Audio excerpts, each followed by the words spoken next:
तो जीवन धन्य हो जाए।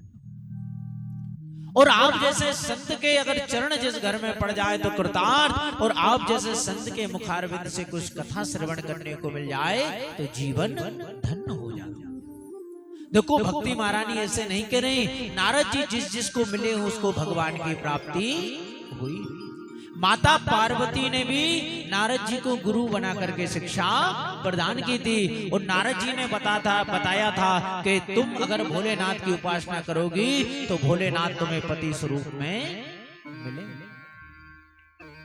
तो वही हुआ, और उसी प्रकार प्रहलाद जी ने नारद जी को गुरु बनाया, ध्रुव जी महाराज ने तो सभी को भगवान की प्राप्ति हुई। तो भक्ति महारानी भी यही कह रही है कि महाराज आपके मुख से अगर सुनने को मिल जाए तो जीवन धन्य हो जाता है, कृतार्थ हो जाता है। ऐसा सुंदर सत्संग हो रहा था। नारद जी ने चारों भैयाओं से कहा, इसीलिए मैं संसार में विचरण कर रहा था, लेकिन मेरे मन को कहीं शांति नहीं हुई, इसीलिए मैं यहाँ आया। चारों भाइयों ने कहा कि नारद जी, जिस आकाशवाणी ने कहा था कि नारद सत्कर्म करो, वो सत्कर्म और कोई नहीं, श्रीमद् भागवताली पासातु गीता सुपादि। अरे और कोई नहीं, वो भागवत की कथा ही सत्कर्म है। नारद जी ने कहा कि मैंने अपने पिताजी से भी कथा पढ़ी है। अरे वेद रूपी वृक्ष का परिपक्व फल ही तो है, जब फल वृक्ष से कुछ नहीं हो पाया तो फल क्या करेगा। अब कोई कहे कि डॉक्टर साहब इंजेक्शन में भी वही दवा है और टेबलेट गोली में भी वही दवा है, लेकिन जितना फायदा इंजेक्शन करता है उतनी गोली नहीं करती, और बॉटल लगवाओगे तो और जल्दी आराम लगेगा। तो वैसे ही वृक्ष तो उसी का है, लेकिन फल जितने जल्दी आराम लगाएगा उतनी जल्दी वृक्ष से लगने वाला नहीं। तो कहा वेद रूपी वृक्ष का परिपक्व फल है भागवत। अरे वेद को सुना लेकिन ज्ञान वैराग ठीक नहीं हुए, लेकिन इस भागवत कथा को अगर सच्चे मन से श्रवण करा दोगे तो तुम्हारे ज्ञान वैराग ठीक हो गए। नारद जी प्रसन्न हो गए, कहने लगे भैया अब तो मैं तुम चारों के मुख से कथा श्रवण करूंगा। उन्होंने कहा भैया अगर कथा श्रवण करनी है तो हमें एक ही जगह अच्छी लगती है। कहाँ? बोले हरिद्वार। जहां हरि का नित्य निवास है वो हरिद्वार। हरिद्वार की पावन भूमि में चारों भैया एक व्यास मंच बना करके बैठ जाते हैं, भगवान की कथा होती है। कथा में सर्वप्रथम कहते हैं कि सदा से प्यास श्रीमद् भागवती कथा। कहा भगवान की कथा सदा श्रवण करने के योग्य है। इसमें कोई छिलका नहीं है, गुठली नहीं है कि कुछ फेंक दें। इसको जितना श्रवण करेंगे उतना आनंद आता है। उन्होंने कहा महाराज कब तक श्रवण करें? बोले जब तक तुम खुद श्रवण कराने लायक ना बन जाओ तब तक बार बार सुनना चाहिए। उसी समय जैसे मुक्तकंठ लीला गा रहे थे कि उसी समय भक्ति महारानी प्रकट हो गई अपने दोनों बच्चों के साथ, थाता दैया करके नाचने लगी। सभी कहने लगे कहां से आ गई, कब इन्होंने हमारे बीच में प्रवेश किया, पता ही नहीं चला। सनकादिक ऋषियों ने कहा कि जहां भगवान की कथा होती है वहां भक्ति महारानी स्वतः प्रकट हो जाती है। जैसे हनुमान जी महाराज कथा होती है तो उन्हें बुलाया जाता है, रामचरित सुनवे को रसिया। इस कथा में भी आएगा कि दो लोगों को बुलाया है, एक रसिक और एक भावुक जनों को। तो हनुमान जी महाराज भी रामचरित सुनवे के रसिया। तो उसी प्रकार यहाँ कहा है कि भक्ति महारानी जहां जहां भगवान की कथा होती है वहां स्वतः ही पहुंच जाती हैं भगवान की मंगलमय में। भक्ति महारानी ने कहा महाराज यहाँ आपने सभी के बैठने के लिए व्यवस्था बनाई है, हम कहाँ बैठे, हमारे लिए कोई जगह बताइए। सनकादिकों ने कहा जो भगवान के वैष्णव भक्त हैं, जिनके हृदय में भगवान के लिए भजन है, कथा श्रवण करने का मन है, उस भक्त के हृदय में जाकर विराजमान हुई।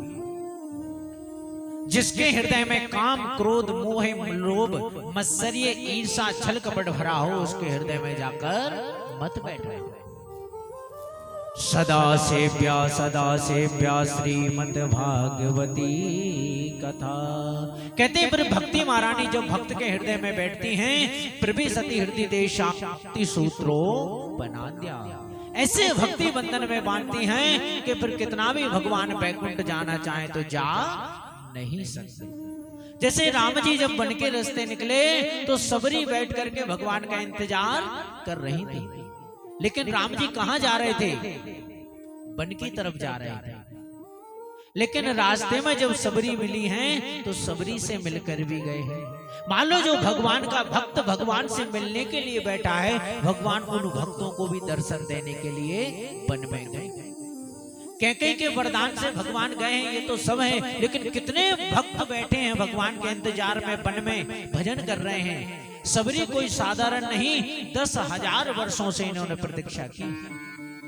इनके गुरु पतंग मुनि ने कहा था कि बिटिया तुझे कहीं जाने की जरूरत नहीं, तुझे भगवान दर्शन देने यही। तो भगवान ऐसे भक्तों को दर्शन देने के लिए उस वन में जा रहे हैं और ऐसे भक्ति सूत्र में बांधते हैं कि जो खिलाते हैं भगवान वो खा लेते हैं। प्रविशति हृदय तेषां भक्ति सूत्रोपमा। नारद जी ने कहा महाराज धन्य है आपकी भागवत कथा। अरे इसको सुनकर के ज्ञान वैराग्य ठीक हो गए। इस कथा से क्या रोगियों का इलाज होगा अथवा पापियों का भी कल्याण होगा? भाई अभी तो रोगी ठीक हुए, 2 बुढ़े पड़े थे ना ज्ञान वैराग्य, दवा लग गई तो ठीक हो गई। लेकिन कहा महाराज ये बीमारों की इलाज करने वाली दवा है अथवा पापों का पाप का कल्याण भी होगा। सनकादिक मुस्कुरा के कहने लगे चिंता मत करो, ये दवा ऐसी है कि भयंकर से भयंकर पापी का भी कल्याण करेगी। कहते जिसने जीवन भर भगवान की कथा ना सुनी हो, पाप कर्म में ही सारा जीवन खर्च कर दिया हो और उसके बाद मरने के बाद अगर भगवान की कथा सुन ले तो वो भी परम कल्याण को प्राप्त हो सकता है। नारद जी मुस्कुराए कहने लगे महाराज धन्य है, ऐसी भी कोई बात है? अरे जीते जी ना सुने मरने के बाद सुन ले तो क्या उसका भी कल्याण हो जाएगा? कोई प्रमाण है? सनकादिक कहते हैं हम तुम्हें बहुत सुंदर एक इतिहास सुनाते हैं। यत्र ते कीर्तिस्यामं इतिहास पुरातना यस्या श्रवण मात्रेण पापहानिं प्रजायते। कहते तुंगभद्रा नदी के तट पर एक पंडित जी रहते थे जिनका नाम था आत्मदेव शर्मा। द्वितीय भास्कर के समान विद्वान थे, बहुत सुंदर प्रवृत्ति से भोजन ग्रहण करते थे, आनंद के साथ भगवान का भोजन करते थे। इनकी एक पत्नी थी जिनका नाम था श्रीमती धुंधली देवी। इनकी पत्नी का स्वभाव कैसा था वो भी बताते हैं। लोक वार्ता तथा क्रूरा प्रायशो बहुजल्पिका सूरेशा ग्रह कृत्येषु कृपणान कला प्रिया। लोक वार्ता कहते हैं स्त्रियों को, माताओं को ज्यादा किसी से बात नहीं करना चाहिए, ज्यादा बोलना भी खतरनाक। कैसी थी? लोक वार्ता, बोलने में किसी से लग जाए तो घंटों उसी से बात कर रही, घर का काम पता नहीं। पंडित जी बेचारे घर में भूखे बैठे हैं लेकिन ये दूसरों से गप्पे लड़ाने में समय निकाल रही। लोक वार्ता तथा क्रूरा, और ये अपने घर में बैठे बैठे पड़ोसी से बात करती है और किसी के घर कोई मेहमान आता तो उसे घूर घूर के देखती है। लोक वार्ता तथा क्रूरा प्रायशो बहुजल्पिका, लोगों से जलती थी। प्रायशो बहुजुल्पिका, किसी के घर अतिथि आए तो जैसे सूजी छेद रहे ऐसी पैनी दृष्टि से उन्हें देखती थी। सूरोसाग्रह कृत्येषु कृपणान कलप्रिय, इसके लिए सबसे ज्यादा प्रिय क्या था? लोगों को प्रिय होता है, किसी को भोजन बनाना अच्छा लगता है, किसी को साफ सफाई करना अच्छा लगता है, किसी को घूमना अच्छा लगता है और किसी को सजना धजना अच्छा लगता है, बढ़िया ये पहन लें कल वो साड़ी। लेकिन धुंधली को लड़ना झगड़ना अच्छा लगता था, या तो खुद लड़ती थी नहीं दूसरों की एक आपस में बुराई करके लड़ा देती थी। अगर इस कोई लड़ने वाला ना मिले तो इसका भोजन ही हजम नहीं होता था, पेट में दर्द होने लगता था जब तक किसी से लड़ाई नहीं करता। एक पंडित जी थे, उनकी पत्नी ऐसी थी, उल्टी चलती थी। एक दिन पंडित ने जी कहा कि भैया श्राद्ध कर्म आ गया, पितृपक्ष आ गया, क्यों ना हम अपने पितरों के लिए कुछ सत्कर्म करें। उन्होंने कहा महाराज कोई जरूरत नहीं, फोपट में धन खर्च करने की, क्या करना है। अब वो समझ गए कि ये उल्टी बुद्धि के, इसके साथ उल्टा ही काम करना चाहिए। फिर अगले साल फिर पितृपक्ष आया, उसने कहा देखो गांव के सब लोग तो पितरों को पानी दे रहे हैं, तर्पण कर रहे हैं, हम कुछ नहीं करेंगे, क्या मतलब धन खर्च करके। वो कहने लगे वाह महाराज, साल भर में 15 दिन तो आते हैं, अरे उसमें ही तुम पितरों को जल नहीं कराओगे। पंडित जी सोचने लगे बन गया काम। उन्होंने कहा देखो एक काम करेंगे, किसी ब्राह्मण को भोजन भी नहीं कराएंगे। उन्होंने कहा ये क्यों नहीं कराएंगे, अरे 5 ब्राह्मणों को बुलाओ और 1-1 रुपए सबको दक्षिणा भी देंगे। इतना तो काम बन गया। अंत में पंडित जी भूल गए, उन्होंने कहा ये पिंड बने, इन्हें ले जाकर गंगा जी में डाल देंगे। वो कहने लगी गंगा जी में नहीं, नाली में डालेंगे इन्हें। उसने वो नाली में ही फेंक दी। कृपणान कला प्रिया। गांव के सभी लोग गंगा स्नान करने जा रहे, तो उन्होंने कहा चलो भाई गंगा जी चलें। अब सोचने लगे कि इससे कहेंगे कि अपन गंगा जी नहीं जाएंगे, तभी ये जाएंगे। पंडित जी ने कहा भैया सब गांव के तो जा रहे हैं कुंभ में स्नान करने, अपन दोनों नहीं चलेंगे, यहीं रहेंगे। उसने कहा वाह महाराज, 12 वर्ष के बाद तो कुंभ लगता और यहीं बैठे रहेंगे, फिर देख पाया नहीं देख पाया, जिंदे रहे मर गए, अरे हम तो जरूर चलेंगे। उन्होंने कहा चलो। जैसे गंगा जी के घाट पर पहुंची, स्नान करने लगी, पंडित जी ने कहा ज्यादा अंदर मत जाना, गहरा पानी है। कहने लगी वाह महाराज, इतने दूर से चल के आए, कम पानी में नहा के जाऊंगी, मैं तो इतने इतने पानी में स्नान करूंगी। जैसे ही गई तो बहने लगी, सामने एक गैया दिखी, उसकी पूंछ को पकड़ लिया। पंडित जी चिल्लाने लगे रे चंडी, अच्छे से पूंछ को पकड़ लेना नहीं तो बह जाएगी। उसने जैसे ही पूंछ को छोड़ा और पानी में बह गई। अब ढूंढने वाले गोताखोर आए, ढूंढने लगे। पंडित जी कहने लगे भैया जिंदगी भर उल्टी चलिए तो उल्टी वही होगी, उल्टी ढूंढो उसे सीधी नहीं जाने। कृपणान कला प्रिया। तो इनकी पत्नी भी धुंधली ऐसी थी, उल्टी चली गई। लेकिन इनके घर में एक ही दुख था, क्या? इनके घर में कोई संतान नहीं। पंडित जी इतने दुखी हुए, दुखी होकर एक वन में जाकर एक वृक्ष के नीचे बैठ करके भगवान का चिंतन करने लगते। भजन करते हैं, चिंतन करते हैं, लेकिन वहां से एक साधु महात्मा निकलते हुए जाते हैं। उन्होंने देखा, उन्होंने कहा भैया तुम क्यों रो रहे हो? महात्मा ने सोचा कि भगवान की प्राप्ति के लिए रो रहा हूं। उनसे पूछा बद तुम सदवरम मय्यम सस्य दुःखस्य कारणम, हे ब्राह्मण तुम क्यों रो रहे हो? ब्राह्मण देवता ने देखा कि संत सहानुभूति दिखा रहे हैं, तुरंत चरणों में प्रणाम किया और अपना दुख सुनाया। किम ब्राह्मीर से दुखा पूर्व पापेन संचितं बादीयं पुष्पजास्तोयं कावोष्णामपमुञ्चते। कहा महाराज क्या बताऊं मैं आपको, अरे मैं तो अपने पूर्व जन्मों के पापों को रो रहा हूं। अरे मैंने इससे कौन से कर्म किए थे कि मैं अपने घर में मैंने एक गाय पाली, लेकिन आज तक उस गाय ने बछड़े को जन्म नहीं दिया। मैंने घर में एक फलदार वृक्ष लगाया, लेकिन आज तक उस से कोई भी फल नहीं आया। अरे मैं जब अपने पूर्वजों को जल देता हूं तो उनके आंख से आंसू गिरते हैं कि मेरे बाद उन्हें कोई जल देने वाला। महात्मा कहने लगे हम तो सोच रहे थे भगवान के लिए रो रहा होगा, भगवान का चिंतन कर रहा होगा, लेकिन ये तो बेटा बेटी के लिए रो रहा है। उन्होंने कहा राजन, हे ब्राह्मण क्यों रोते हो? अरे किस पुत्र ने किस पिता को सम्मान प्राप्त करा दिया? अरे आज संतान के लिए रो रहे हो और कल तुम्हारे संतान होगी, क्या पता कि कल वो संतान तुम्हें रुलाए। मुंचा ज्ञानम प्रजा रूपा वलिष्ठा कर्मणो गति विवेक तु समासाद्यम त्यज्य संसार वासनम। इस कर्म की गति किसी को पता नहीं। ब्राह्मण ने कहा महाराज जो आप मुझे प्रवचन दे रहे, कथा सुना रहे हो, ये सब मुझे भी सुनाना आता है। उन्होंने कहा अरे तुमने भागीरथ का नाम सुना होगा।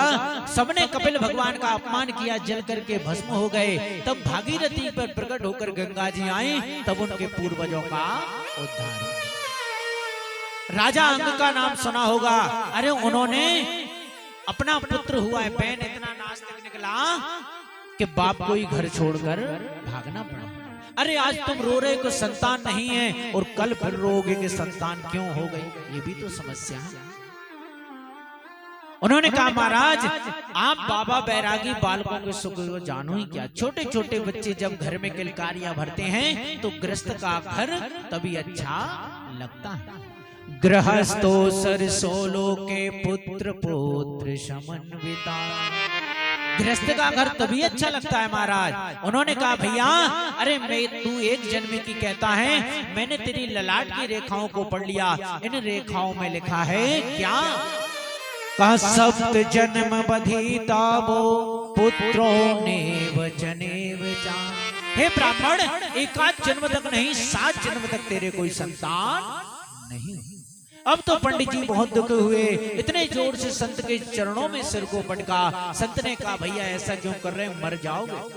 ब्राह्मण ने कहा महाराज मैं तो मरने के लिए बैठा था, लेकिन आपने एक जन्म नहीं 7 जन्मों का दुख और बढ़ा दिया। मैं तो एक ही जन्म से परेशान था, अब तो इतने जोर से सिर पटकूंगा मैं तो मर जाऊंगा, तुम्हें ब्रह्म हत्या लग जाएगी।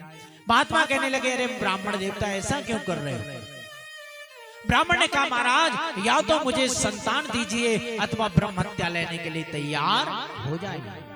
तुरंत ब्राह्मण ने झोले, साधु महात्मा ने फल निकाला, भगवान से कहा प्रभु आज संत की लाज तुम्हारे हाथों में। ब्राह्मण के हाथ में फल दे दिया, कहा इदम भक्षम फले तेवा भक्ति नेवा। अगर इस फल को तुम्हारी पत्नी खा लेगी तो सुंदर बालक का जन्म हो। ब्राह्मण प्रसन्न हो गए, कहने लगे महाराज कोई नियम तो नहीं पालना। उन्होंने कहा नियम कुछ नहीं, बस 2-4 नियम हैं। सुबह उठना, स्नान करना, पवित्रता के साथ रहना, किसी से लड़ाई झगड़ा नहीं करना, भगवान का भजन करना। अगर ये नियम पाल लोगे तो तुम्हारे घर में बहुत अच्छी संतान।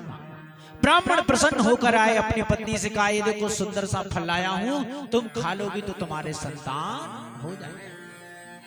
धुंधली पड़ गई चक्कर में, पता नहीं किसने फल दिया है, कौन सा मंत्र पड़ा होगा, जादू करके तो नहीं दिया। कहीं पड़ोसी घर वाले मुझे बस में तो नहीं करना चाहते। हाथ में लेके कहने लगी महाराज आप जाओ, मैं बढ़िया नहा धोकर पूजन करके इसे खाऊंगी। पंडित जी बाहर जाकर कहने लगे देखना भैया अब 9 महीने बाद हमारे घर में भी किलकारियां गूंजेंगी। उधर धुंधली हाथ में फल लेकर बैठी है, तब तक पड़ोसन आई। पड़ोसन ने कहा बहन क्यों मुंह लटकाए बैठी? पड़ोसन को सारी घटना सुना दी। पड़ोसन ने कहा अरे तेरे तो भाग्य खुल गए, भाग्य का उदय हो गया, तुझे जो संत का प्रसाद मिला है। धुंधली ने कहा बहन एक बात बता, अगर ये मैंने फल खा लिया मैं गर्भवती हो गई, फल भक्षेण गर्भस्थो गर्वेणो दरवृद्धिदा। अगर मैं गर्भवती हो गई तो मेरा भोजन कम नहीं हो जाएगा, और मैं भोजन कम हो जाएगा तो कमजोर हो जाऊंगी, और कमजोर हो गई तो इतने घर का सारा काम कौन करेगा? पड़ोसन ने कहा क्या उठपटांग की बात कर रही, अपनी ननद को बुलाना, बाद में बधाई तो देना पड़ती है। 4 महीना पहले खूब बढ़िया काम करवाना, फिर बधाई दे देना। धुंधली ने कहा बहन तुम मेरी ननद को नहीं जानती, बहुत खतरनाक। 4 महीने में तो मेरा पूरा घर साफ कर देगी, सब ले जाएगी बांध के। पड़ोसन ने कहा कोई बात नहीं, नौकर लगा लेना, उससे करवा लेना। उसने कहा ठीक है। कहने बहन एक बात बता, अगर मैं गर्भवती हो गई और कहीं भूकंप आ गया, घर में आग लग गई, सब तो भाग कर खड़े होंगे, मरना मेरा हो जाएगा। पड़ोसन ने क्या ऊट पटांग की बातें कर रही है? कहा बहन अंतिम बात और बता, मैंने सुना है कि सुखदेव बाबा अपनी माँ के गर्भ में 12 वर्ष तक रहे। पड़ोसन ने कहा बहन सुना तो मैंने भी ऐसा ही है। धुंधली ने कहा बहन अगर 2-4 साल मेरा बालक मेरे पेट में रह गया तो मेरा मरना निश्चित हो जाएगा। लालने पालने दुख्यम प्रतुषा वर्तते। अगर साकुशल बालक का जन्म हो जाए तो माता का दूसरा जन्म समझना चाहिए, और लालन पालन में भी बहुत दुख है। धुंधली ने कहा इसलिए मुझे चक्कर में पड़ना नहीं है। पड़ोसन की बुद्धि खराब, वो भी घर चली गई। और दूसरे दिन इसकी बहन आई, इसकी बहन को सारी घटना बताई। बहन ने कहा, अरे कहां बाबा बैरागियों के चक्कर में पड़ती है, तू चिंता मत कर, इस समय मैं गर्भवती हूँ, जो बालक है वो रातों रात तुझे लाकर प्रदान करूंगी, तुझे कोई कष्ट नहीं हो। और ये फल है, फल का परीक्षण अपनी गाय पर कर ले, इस गाय को ये फल खिला ले। धुंधली ने वही किया, भोले वाले पंडित जी को प्रसन्न करने लगी। कालांतर में बालक हुआ, उसकी बहन ने लाकर वो बालक प्रदान किया। सुबह उठकर पंडित जी से कहने लगी, महाराज मुझे पुत्र रत्न की प्राप्ति हुई। भोले वाले पंडित जी खिलखिलाकर हंसने लगे और कहते हैं, उसके ठीक 3 महीने बाद जिस गाय को फल खिलाया था, उस गाय ने भी एक बालक को जन्म दिया। कैसा सारा शरीर तो मानव के जैसा है, लेकिन कान गाय के जैसे हैं। सर्वांग सुंदरम दिव्यम निर्मलम कनकप्रिया। पंडित जी को लोग कहने लगे, वाह, अरे पहले तो एक संतान नहीं थी, आज भगवान ने दिया तो छप्पड़ मार के 2-2 संतानें हो गई। और गाय ने भी मानस पुत्र को जन्म दिया। बड़ा भयंकर उत्सव मना, दोनों का नामकरण संस्कार हुआ। लेकिन कहते हैं, जिसके गाय के जैसे कान है, इसका नाम कर रखते हैं गोकर्ण। और अपने बालक का बढ़िया सा नाम सोच रहे थे, तब तक धुंधली खड़ी हो गई। कहने लगी, महाराज 9 महीने कष्ट मैंने भोगे हैं, तो नाम मैं ही रखूं। अब पंडित जी से कुंडली बनवा लो, बढ़िया नाम भी दिखवा लो, लेकिन माता पिता कहते नहीं, नाम तो हमारे पसंद का रखे, टिंकू चीकू मीकू ऐसे रखते। पहले कितने बढ़िया नाम होते, अब तो ऐसे नाम के लेने में ना। तो धुंधली ने कहा, हम तो अपनी पसंद का नाम रखेंगे। बोले, क्या रखोगी? उन्होंने कहा, महाराज मेरा नाम धुंधली, तो मेरा पुत्र धुंधकारी होगा, यथा नाम तथा। उन्होंने कहा, महाराज ठीक है। दोनों बालक बड़े हुए, गोकर्णा पंडितो ज्ञानी धुंधकारी महाखला। गोकर्ण जी प्रकांड विद्वान बनते चले गए, लेकिन धुंधकारी उतना ही खल बनता चला गया। दुराचारों में प्रवृत्त हो गया। कभी इसके बर्तन उठाता उधर बाजार में बेच देता है, कभी किसी के बच्चों को पकड़कर कुआं में फेंक देता है, कभी किसी के गाय बछड़ों को ले जाकर बाजार में बेच देता है। सभी गांव वाले मिलकर फिर पंडित जी के पास गए। बोले, महाराज आपका पुत्र बहुत नालायक है। पंडित जी दुखे हुए, पुत्र को समझाया, लेकिन पुत्र उल्टी आंख दिखाने लगा। पंडित जी बेचारे सामान समेट के फिर जंगल की तरफ जाने लगे। क्यों, किस लिए जा रहे हैं? बोले, मरने के लिए। पहले भी गए थे मरने, क्यों? क्योंकि संतान नहीं थी। और आज भी मरने जा रहे हैं, क्यों? क्योंकि संतान खराब निकल गई। संत ने पहले ही कहा था कि आज संतान नहीं है, तुम रो रहे हो, कल होगी, कैसी निकलेगी, फिर भी रोना पड़ेगा। ये कर्म की गति किसी ने देखी नहीं, इसीलिए तुम्हें इनके चक्कर में नहीं पड़ना चाहिए। उधर पंडित जी निकल, उधर गोकर्ण जी का ध्यान अपने पिताजी की तरफ गया। तुरंत पिताजी के हाथ को पकड़ा और बिठाकर पिताजी से कहने लगे, नाचेन्द्रस्य सुखम किंचित सुखम चक्रवर्तिना सुखमस्ते विरक्त्यस्या मुनिरेकांत जीवना। कहा, पिताजी आपको कौन सुखी दिखाई पड़ता है? नाचेन्द्र से सुखम, अरे इंद्र भी उस गद्दी पर बैठा है, तो उसे भी डर है, कोई 100 यज्ञ ना कर ले, नहीं तो मेरी गद्दी छिन जाएगी। ना सेन्द्र सुखम किंचित सुखम चक्रवर्ती ना, अरे जो राजा भी सिंहासन पर बैठा है, उसे भी डर है कि 5 साल के बाद चुनाव आएंगे, फिर मेरी गद्दी न चली जाए। ना सुखम चक्रवर्ती ना सुखमस्ते विरक्तस्या मुनिरेकांत जीवना। जो एकांत में बैठकर भगवान का भजन कर रहा है, वही सबसे ज्यादा सुखी। कोई तन दुखी, कोई मन दुखी, कोई धन बिन रहते उदास। थोड़े थोड़े सब सुखी, दुखी राम के। थोड़े थोड़े तो सब दुखी हैं, सुखी भी हैं, लेकिन सुखी असली वही है जो भगवान का भजन कर रहा है। थोड़े थोड़े सब दुखी, सुखी राम के दास। कोई तन से दुखी है, किसी के पास बढ़िया तन नहीं मिला, दुबला पतला मिला है, तो वो भी कि भगवान अच्छा मोटा तगड़ा बना। कोई तन दुखी, कोई मन दुखी, किसी के पास शरीर अच्छा है और मन भी है, लेकिन धन नहीं है, तो वो मन से दुखी है। कोई तन दुखी, कोई मन दुखी, कोई धन बिन रहे, तो किसी के पास धन भी है, तो उसे लगाने के लिए नहीं। वो कहते हैं धन तो बहुत है, लेकिन जहां मैं धर्म करने जाता हूँ, दान करने जाता हूँ, तो मेरी बुद्धि काम नहीं करती। कोई तन दुखी, कोई मन दुखी, कोई धन बिन रहत उदास। किसी का मन तो बहुत है, लेकिन भगवान ने उतना धन नहीं दिया। आज तो बहुत उन्होंने कहा पिताजी आसोचस्वान सोचस तुम प्राप्त करवे न भासता, इसीलिए सभी संसार से मन को हटाइए। गोकर्ण जी ने कहा पिताजी अभी तक मन को तुमने संसार में लगाया, पत्नी में लगाया, पुत्र में लगाया, लेकिन कुछ मिला नहीं। ये सांसें तुम्हें कीमती मिली हैं, आज नहीं तो कल इन्हें तुम्हें चुकाना। ये जा रही है, खर्च होती जा रही है। दीपक में जितना घी होगा, तेल होगा, जल जाएगा, और घी खत्म तो अंत में बत्ती में भी आग लग जाती है। उसी प्रकार ये शरीर रूपी दीपक की श्वास चल रही है। जिस दिन श्वास रूपी तेल खत्म, उस दिन इस शरीर को उठा के ले जाकर लकड़ियों में जला देंगे, फिर इसकी जरूरत भी।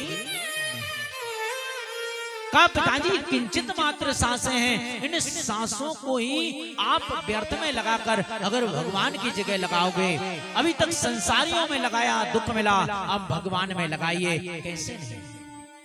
सांसों का क्या भरोसा, सांसों का क्या भरोसा, और रुक जाए चलते चलते। सांसों का क्या भरोसा, रुक जाए चलते चलते।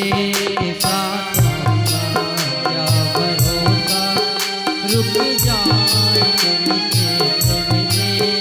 जीवन की है जो ज्योति, जीवन की है जो ज्योति, बुझ जाए जलते जलते। जीवन की है भरोसे, वो बुझ जाए जलते जलते।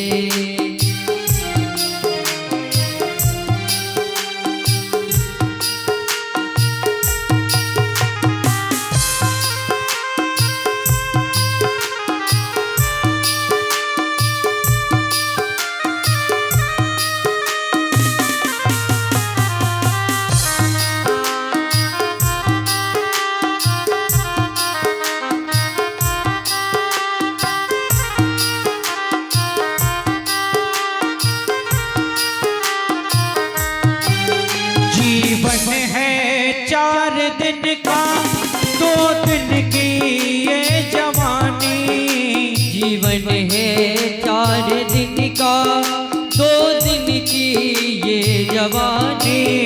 2 दिन की ये जवानी, जब आएगा बुढ़ापा, जब आएगा बुढ़ापा, वो थक जाए चलते चलते। तब आएगा बुढ़ापा, थक जाए चलते चलते।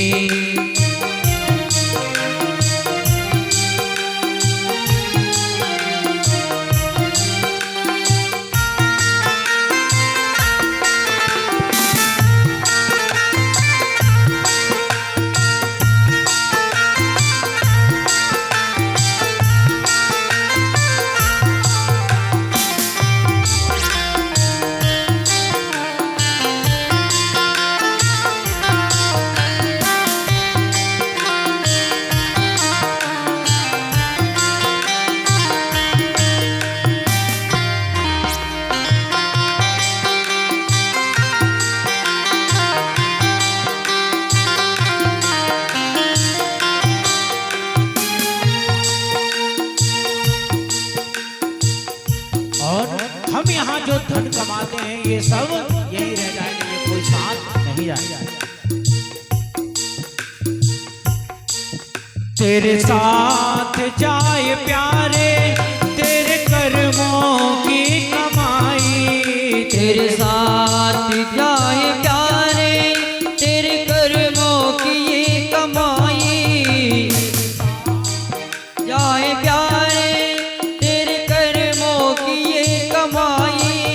तेरे साथ जाए प्यारे, तेरे कर्मों की ये कमाई।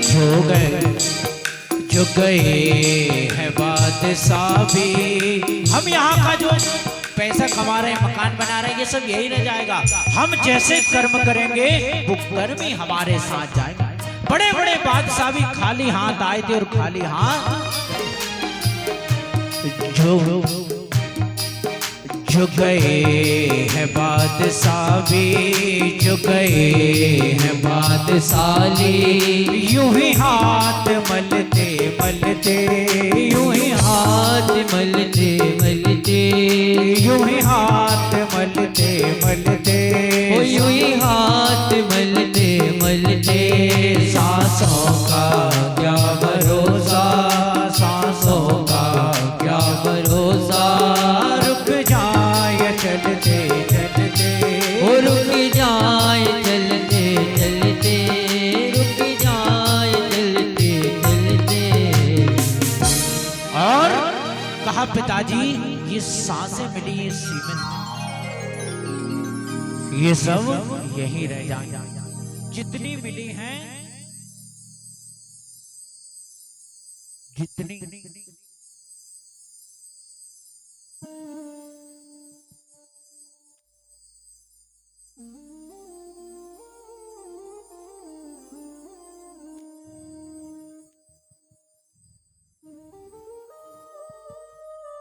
राधे राधे राधे।